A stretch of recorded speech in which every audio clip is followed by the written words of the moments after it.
अस्सलाम वालेकुम रहमतुल्लाह। एक बहन पूछती है कि मैं बच्चों में वक़फ़ा करना चाहती हूँ, तो इसका तरीका क्या है? देखिए, आप बच्चों में वक़फ़ा करना चाहती हैं, सबसे पहले आपकी नीयत क्या है? मैं आपसे सवाल करता हूँ, आपकी नीयत क्या है? अगर आपकी नीयत ये है कि मेरे पास 4 बच्चे हैं, 2 बच्चे हैं, तीसरा आ जाएगा, 5वां आ जाएगा, तो खिलाऊँगी कहाँ से? पिलाऊँगी कहाँ से? अख़राजात बहुत ज़्यादा हैं, तो फिर आपके लिए काम करना बिल्कुल जायज़ नहीं है।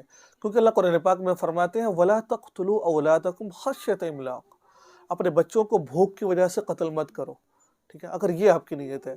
अगर आपकी नीयत ये वाली नहीं है, अगर आपकी नीयत ये है कि भाई 2 बच्चे हैं, इनकी परवरिश ठीक नहीं हो रही, या हमल ठहर गया तो बच्चे को ठीक तरह से दूध नहीं मिलेगा, या किसी डॉक्टर ने मना किया है कि भाई अगर आप हमल ठहर गया तो जो है ना आपकी जान जाने का खदशा, अगर कोई शरई उज़र है, तो फिर आप वक़फ़ा कर सकते हैं। वक़फ़े के लिए कोई भी सूरत इस्तेमाल कर सकते हैं, कॉन्डोम इस्तेमाल कर सकते हैं, कोई भी ऐसा काम आप कर सकते हैं, ठीक है ना?